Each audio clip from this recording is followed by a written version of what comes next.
Nis go bhfuilm le an ráid agus írí inis Seán Ó Potts teach an státe an oscailt is oifigiúil inmh.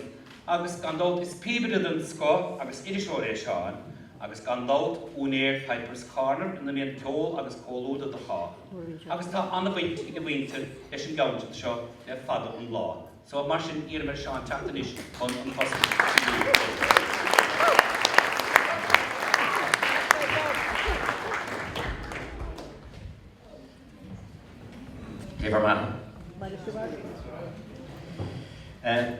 Coiste na hÉigse, winter bhúscrí a chara gael. Han lán mórtais bhfuil dád féile idir ar glán agus muinte na háite so. Tá tháinig maithir go cúil don géadúir 60 bliain ó hen nach mór a clapta leis an riadach. Breis 30 bliain na Éigse is cúis mhór áthis gurm a chuirm anocht tús a chuir le Éigse Diarmuidín. Tuigim go maith tacht an cheantar agus an tacht atá baint le háireacht Diarmuidín.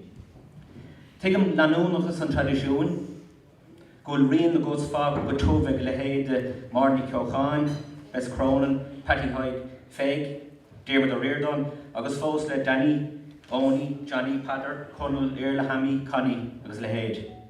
Agus bud na cuis céim son an anúint ag galinn tóirí gosúla crochóir agus clowní lósa, lelní crónín, winterí bhachar, winterí riada, winterí blacáin, ina measc.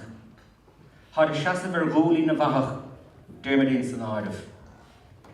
Nábhar son is úntaach an rud é a bheithfar damhta mar bhil de winter Potts, mar cheoltóir, mar fibre, mar chomhúlaí libh leis an gcóir. Agus go dainn mar chábhnáir a bhfuil sé de pribhléide muintear an phróise seo áiltiú go dtíon phríomhchathair na háise bhar fós féin bhratach gearach.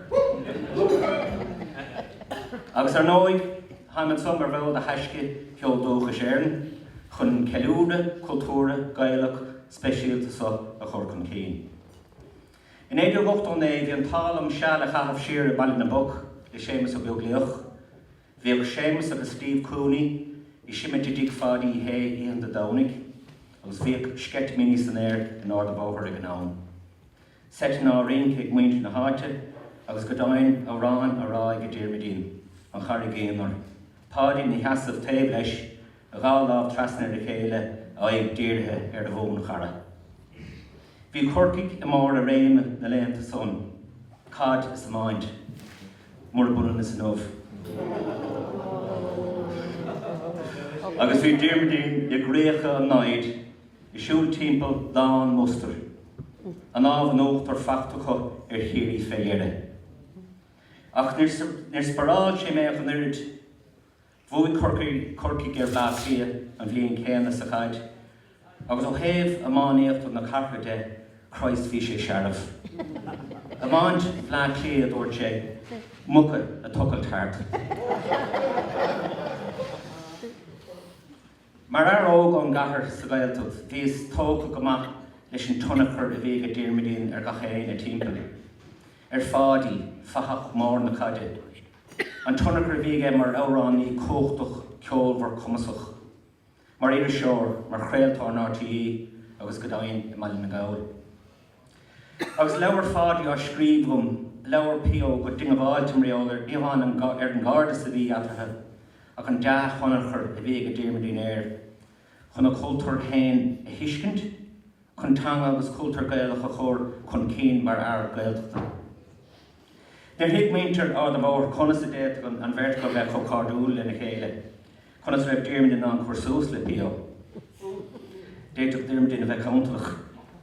Ach tá hiag sé go maith an tacht a bhí buint le ó sé blianta riimist. Mar eism leir an gaeltacht, captain an chúndaí.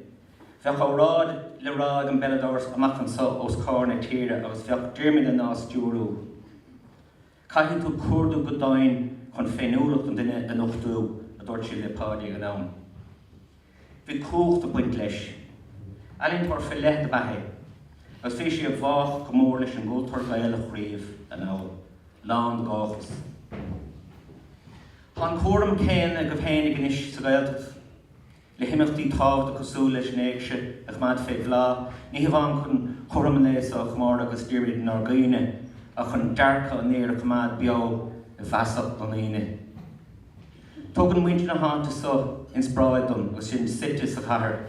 Ní léon eabhrasoring fé hábhacht na Gaeltachta agus sebris tradiisiún bhúscraí. D'irse ó minipéirse há lú sa chathair mar athlegan an riadánach. Nuair a deisiíodh an taifid imráach a bhrúg na Carrigabána tréis a bhás, de dhéananaí cáil Diarmuidín mar ghinnedas na háránathe Seán Ó sa bear sa tír. Dógam a chóghlachathe líam canar an so cúpla bliain ó hin, go raibh taifidí neamh-uiltethe I dhéon Diarmuidín a gnósach itme, agus is mór an tógáil crí go bhfuil an foiseachán ceann son maisithe ag ábhar breise ón gartlam, ó bhailechán I chanan, as bhfuil mé na cur fós le haireachtaí thuailmháin. Mar scríomh Petty Connell cógunta níos luas tachtan, chan sin na hárán mhóra ó bhúscraí, sa stíl file a thug sé os na glónte a duine grimiste. Sa chartlan hámid I freastal ar tradiisiún beo, agus tuigim mí go maith go bhfuil sé rialtach go mbeadh cailrimh practicúil á dhéanamh goin leis an bobal. Agus tá sé rialtach go mbeadh eilíntóirí comhaimse na linge so I dagabhá leis an gartlan, chun saothar nua a spreige. Sin meán an stúr a thóra agus tham anamhródóil bhfuil tarint ar I chlár eilínta na taisce tréasca ón tobar I ceoltóirí ó rándaí agus rinceoirí na tíre. Ba farstal dárnach le stíg den tradiisiún Diarmuidín agus tham persanta céine le feiscin te measc an phobal an so, agus áireadh hebar an eilíntóir speisialta á chéile ag an Éigse. Chomhéin an obair son an dearcha bhíag an bhar. Gosúlan ar gumrádaí a scoil saoire Willie Clancy, cím eilíntóirí tradiisiúnta na sco bailithe an sod an deir seachtainna. Ceardín na ceol is ára an níochta, léachtainna, ceadal, ar an gaiadán is irde.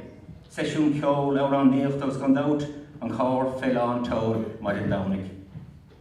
Mullam sibh, gaim gach rathoribh, gosúla maithir nar a bhí me go dachta muinte chud é, mochaim de gcónaí bhfuil me meascú chaiténig, mórtas cuine. Agus sin fágáil sláán de maithir de bé Danny, Mikey, agus an dúrdán ag a padar a réada a cholas ar dúis agus sin nasúla steach sa sábéil, an córló go dílis. Dhéanam méid ar úd ar som go dó. Go dáirí go galibh tharis an deir seachtainna agus níos chuann sé glún orm a dhearbhú bhfuil Éigse Diarmuidín 2022 oscailte go híofigiúil.